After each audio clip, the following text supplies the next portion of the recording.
Sir आखिरी सवाल, आप बोले कुछ देर पहले कि नीतीश कुमार जी की पार्टी लोकसभा चुनाव में 5 सीट भी नहीं ला पाएगी, लेकिन अपने आप को नीतीश कुमार जी प्रधानमंत्री के प्रबल दावेदार बता रहे हैं। देखिए, मैं उन लोगों में से नहीं हूं जो ये रोज दावा करता है कि किसको कितनी सीट आएगी। मैंने जीवन में एक बार बंगाल में ये बात कही और पूरे देश के उल्टा जाकर बोला। पूरा देश ये कह रहा था कि भाजपा जीतेगी, मैंने कहा भाजपा को 100 सीट नहीं आएगा, अगर आएगा तो संन्यास ले लेंगे। 77 सीट आया उनको। मैं आपको उसी विश्वास से दोबारा कह देता हूँ, नीतीश कुमार की पार्टी को, जदयू को 5 सीट अगर लोकसभा में आ जाए तो आपके सामने, कैमरे के सामने ये काम छोड़ देंगे। नहीं आ सकता है। जो नियोजित शिक्षक थे अब वो राज्यकर्मी हो जाएंगे। कुछ नए लोगों को जो नौकरी मिली है उसमें भी ज्यादातर लोग बिहार के बाहर के हैं।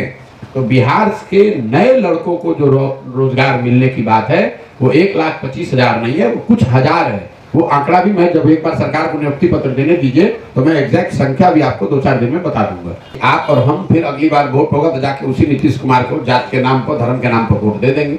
नीतीश कुमार, आपने कहा कि यहाँ पर नीतीश कुमार बाढ़ की बड़ी समस्या, आज से समस्या तो नहीं है, बहुत वर्षों से है। यहाँ पर जीता हुआ कौन है? कौन जीता हुआ है? बोलो ना भाई। जदयू का पार्टी जीती हुई है और उसको जिताया किसको? पंजाब के लोगों ने है। तो मतलब बाढ़ से प्रभावित आप हैं और आप ही उसको जिता रहे हैं और आप ही उसके खिलाफ शिकायत कर रहे हैं। सब काम आप ही कीजिएगा।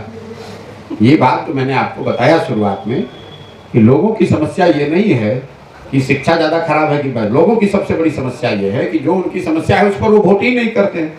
बाढ़ पर, मधुबनी पर वोट कहाँ होता है? जब बाढ़ पर वोट कीजिएगा तब ना बाढ़ की स्थिति सुधरेगी। हम इसी राज्य से आते हैं और हमारी अपनी सोच है कि अगर बिहार को सुधारना है तो किसी को तो प्रयास करना पड़ेगा। और वो प्रयास कोई पंजाब का आदमी या केरल का, तमिलनाडु का आदमी तो करेगा नहीं। आप कीजिए, हम करें, आज करें, 10 वर्ष के बाद करें, करेगा तो कोई बिहार का ही आदमी। तो अगर हमारे जैसे आदमी का हिम्मत नहीं पड़ेगा प्रयास करने का तो बिहार में किसका हिम्मत पड़ेगा? इसलिए हमने ये तय किया है अपने लिए कि भाई बिना किसी चिंता के, बिना किसी भय के मुझे ये प्रयास करना है। 2 बरस लगे, 4 बरस लगे और मैं वो पिछले 1.5 साल से कर रहा हूँ, आपकी आंख के सामने है। विषय ये है कि बिहार में इन दोनों दलों को मुफ्त का वोट लेने का आदत पड़ गया है। ये जो महागठबंधन वाले हैं ये भाजपा का डर दिखाकर मुसलमानों का 20% मुफ्त में वोट लेते हैं और ये जो महागठबंधन वाले लोग हैं, ये जो भाजपा वाले लोग हैं, ये लालू का डर दिखाकर मुफ्त में अपने लिए वोट ले रहे हैं। मुफ्तखोरी की आदत पड़ गई है 20 वर्ष से। तो कोई नया, अब घबराहट ये है कि कोई अगर जनता ने मिलकर नया विकल्प बना लिया तो जो मुफ्त में हम लोग को वोट मिल रहा था वो मिलेगा नहीं। समाज में एक छवि बनती जा रही है कि जो व्यक्ति, जो नेता भी बीजेपी के साथ नहीं है उस पर ईडी और सीबीआई का छापा पड़ेगा। ईडी और सीबीआई अपना काम करे, जिसने गलती की है उसकी जांच हो, उसको सजा मिले, उससे जनता को दिक्कत नहीं है। दिक्कत इस बात से होती है कि जिस आदमी की जांच चल रही है या जिस पर जांच चल रहा है वही आदमी पलट कर अगर भाजपा में चला जाए तो जांच रुक जाएगा। लोगों को दिक्कत इससे है। लोगों को दिक्कत इससे नहीं है कि लालू यादव पर जांच चल रही है कि अरविंद केजरीवाल पे चल रहा है कि टीएमसी पे चल रहा है। अगर आपने गलती की है और सरकार जांच करना चाहती है तो जांच होना चाहिए। दिक्कत सिर्फ इस बात से है कि ऐसा नहीं हो सकता है कि वही आदमी, हम ये भी नहीं कह रहे कि भाई अगर विपक्ष, कुछ लोग तर्क देते हैं भैया विपक्ष में लोग चोरी कर रहे हैं तो भाजपा पर क्यों छापा पड़े। मैं बिल्कुल कह रहा हूँ ठीक है, वो भी मान लिया कि सब ईमानदार भाजपा में ही है, सारा चोर विपक्ष में है। सबसे बड़ी दिक्कत है कि जिस विपक्ष के आदमी पर आप अभी संज्ञान लेकर आप चला रहे हैं, अभियोजन कर रहे हैं, सीबीआई ईडी का रेड कर रहे हैं, कल होकर वही ज्वाइन कर ले भाजपा में तो आपका फिर वो साधु हो जाएगा। दिक्कत उस बात से, लोगों को, समाज को इस बात से दिक्कत होनी चाहिए कि अगर कल तक कानून की नजर में वो आदमी गलत था, दोषी था, जांच के योग्य था तो भाजपा में ज्वाइन कर लिया तो साफ कैसे हो जाएगा। इसीलिए लोग कहते हैं कि वो भाजपा वाशिंग मशीन है। तो तब लोगों के मन में ये बात आता है कि इन जांच एजेंसियों का उपयोग आप जांच के लिए नहीं, उनको डराने के लिए कर रहे हैं ताकि लोग आपके सामने खड़े ना हो, लोकतंत्र में कोई आपका विरोध ना करे। ये दिक्कत है। सरकार का बजट है 2,46,000 करोड़ और 2,46,000 करोड़ में करीब करीब 60% बजट का मालिक सिर्फ 2 आदमी है, वो है नीतीश कुमार, जो विभाग उनके पास है।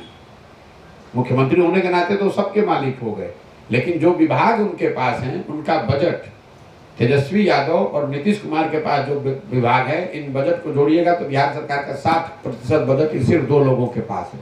तो भाई हकमारी कौन कर रहा है? हकमारी तो आप ही कर रहे हैं ना। तुरंत अपना विभाग छोड़िए, पथ निर्माण विभाग किसी दूसरे को दीजिए। जल संसाधन किसी उस समाज के वर्ग के लोगों को दीजिए जिसको आप वंचित बता रहे हैं, जिसका नेता बनने का आप कोशिश कर रहे हैं। 30 बरस से हकमारी भी आप ही कीजिएगा और आवाज भी आप ही उठाइएगा। ये चोर बचाए शोर वाली बात है। सबसे पहले लूटे आप ही, और आप ही अल्लाह मचा रहे हैं कि लूट हो गया, लूट हो गया। और अभी से अगर आपने करा लिया, सर्वे हो गया, अरे भाई सर्वे जो नीतीश कुमार का ये अंतिम प्रयास है, नाव डूब रही है तो समाज में आग लगाने के लिए, बांटने के लिए एक पासा फेंक कर देख लिया, नतीजा उल्टा पड़ गया। जब आपकी नीयत खराब होगी तो सही भी काम करोगे तो गलत ही होगा। जिसकी संख्या बढ़कर बताई गई या बढ़कर आया, वो समाज अपना हक मांग रहा है, मांगना ही चाहिए। जिसकी संख्या आपने कम बताई, वो अब आपको डंडा लेके दौड़ रहा है।